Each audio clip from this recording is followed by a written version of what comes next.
বুনো ফুল ফুটতে থাকুক জুম পাহাড়ের বুকে, এই স্বপ্ন নিয়ে প্রতি বছর পথ চলা শুরু করে জুম একাডেমি। পার্বত্য চট্টগ্রামের বিভিন্ন দুর্গম অঞ্চলে ছড়িয়ে পড়ার লক্ষ্য একটাই, শিক্ষার আলো পৌঁছে দেওয়া। এই যাত্রায় অনেকগুলো টিম, অনেকগুলো পথ আর অসংখ্য গল্প। আজকের গল্প সেই পথ চলারও একটা অংশ, ট্রাইঙ্গোপাড়া।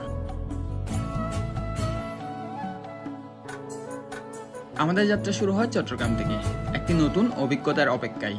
দীর্ঘপথ পাড়ি দিয়ে আমরা পৌঁছাই বান্দরবান সদরের ট্রাইঙ্গোপাড়ায়। সেখানে আমাদের স্বাগত জানান স্থানীয় মানুষজন।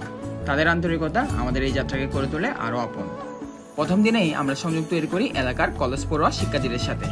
আমরা শেয়ার করি আমাদের উদ্দেশ্যগুলো এবং শুনতে থাকি তাদের স্বপ্ন এবং তাদের ভাবনাগুলো।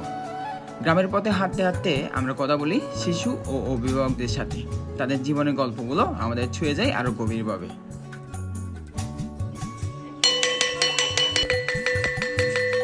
সমতলে একটি শিশুর জন্য স্কুলে যাওয়া যেখানে প্রতিদিনের সহজ অভ্যাস, পাহাড়ি শিশুদের জন্য সেটা প্রতিদিনের এক লড়াই এবং সংগ্রাম। এই বৈষম্য চোখে না দেখলে বোঝা যায় না কতটা কঠিন তাদের প্রতিটি পদক্ষেপ।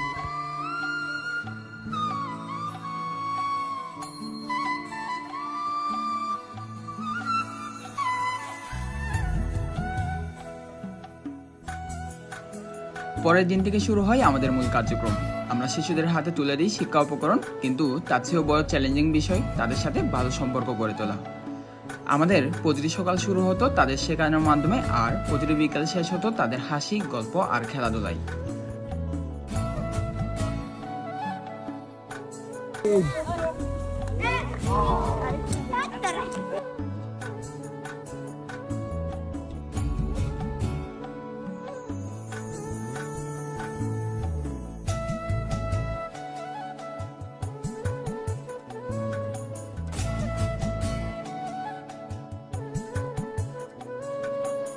কি নিবে বঙ্গবন্ধু নাকি শাপলা?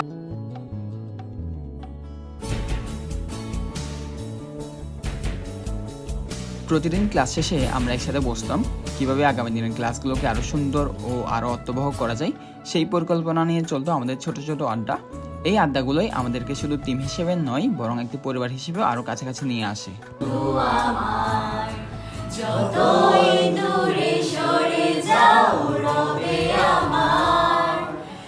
আমরা শুধুমাত্র বাচ্চাদের সাথেই নয়, আমরা সম্পর্ক গড়ে তুলেছি তাদের অভিভাবকদের সাথেও। তাদের বিশ্বাস, তাদের আশা আমাদের এই কাজকে করে দেয় আরো বড় অর্থবহ।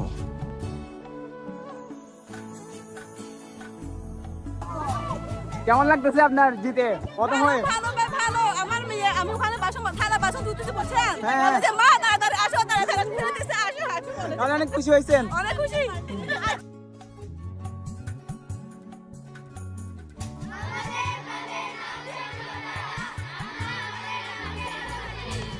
দেখো ভাইয়া, টিউটারে যুগ্ম শিক্ষার্থীরা এখানে আসছেন, অসংখ্য ধন্যবাদ। ছাত্রছাত্রীদেরকে তারা বিনামূল্যে লেখাপড়া শিখিয়েছেন এবং খাতা কলম তারা বিতরণ করেছেন। যেভাবে তারা সুযোগ সুবিধা করে দিয়েছে এই দুর্গম এলাকা জুড়ে, এরকম সুযোগ করার সুযোগ যদি করলে তখন আমার মনে হয় খুব ভালো হবে। আমাদের কখনো ইউনিয়ন 6 নম্বর ওয়ার্ডে কাউন্সিলর মেম্বারকে অসংখ্য ধন্যবাদ, কারণ সেই যে কয়েকজন শিক্ষার্থী যারা বিভিন্ন বিশ্ববিদ্যালয় থেকে ছাত্রছাত্রীরা আসেন, তাদেরকে আশ্রয়, খাবার দাবার আগামীতেও যদি বা এই ধরনের সুযোগ সুবিধা দিলে অনেক ভালো হবে। ধন্যবাদ। আমাদের এই ফ্রি শিক্ষা ক্যাম্পেইনের মূল উদ্দেশ্য হলো শিক্ষার্থীদের পড়াশোনার প্রতি আগ্রহ বৃদ্ধি করা এবং একই সঙ্গে অভিভাবকদের শিক্ষা সম্পর্কে সচেতন করে তোলা। নিজের সামর্থ্য অনুযায়ী তাদের জন্য কিছু করতে পেরে আমার অনেক ভালো লেগেছে। সামনে আরো অনেক কিছু করতে চাই তাদের জন্য। ওখানে বাচ্চাগুলো নতুন কিছু জানতে এবং শিখতে খুবই আগ্রহী। সো আমি মনে করি এই ধরনের উদ্যোগ খুব গুরুত্বপূর্ণ এবং ইম্প্যাক্টফুল, যার কারণে কাজটি আমাকে আরো ভালো কিছু করার জন্য অনুপ্রাণিত করেছে। এই ক্যাম্পেইনের এক্সপিরিয়েন্সটা আমার জন্য খুবই দরকার ছিল। এখান থেকে অনেক কিছু শিখতে পেরেছি, বিশেষ করে টিম ওয়ার্ক এবং নতুন পরিবেশে নিজেকে অ্যাডাপ্ট করে নেওয়া। সীমিত সময়টাতে অনুষ্ঠিত কার্যক্রমগুলোর মাধ্যমে দায়িত্ববোধ, সমাজের প্রতি নিজের কিছু করার তৃপ্তি নিয়ে বাড়ি ফিরেছি। আদিবাসীদের শিশুদের উজ্জ্বল এবং ভবিষ্যতের আশা নিয়ে জীবনে প্রথমবারের মতন এমন কর্মযোগের সাথে সম্পৃক্ত হতে পারে আমি সত্যি কৃতজ্ঞ। চিত্রাঙ্কন, গান, কবিতা আবৃত্তি, নাচ এবং তাদের সাথে কাটানো মুহূর্তগুলো নিয়ে শেষ দিনটা ছিল অনুভূতির মিশেল।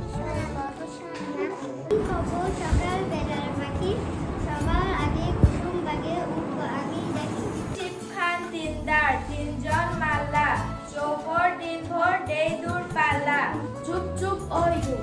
পানপত্রি এই ডুক ডুক ডুক ঘন্টায় বকরি মিছে কেন হয় চেতনা রয়েছে যার সে কি করে রয়। সবাইকে ধন্যবাদ। আমরা আরও আয়োজন করি গ্রামবাসীদের সাথে মতবিনিময় সভা ও উচ্চশিক্ষা বিষয়ে পাহাড়ের সচেতনতা।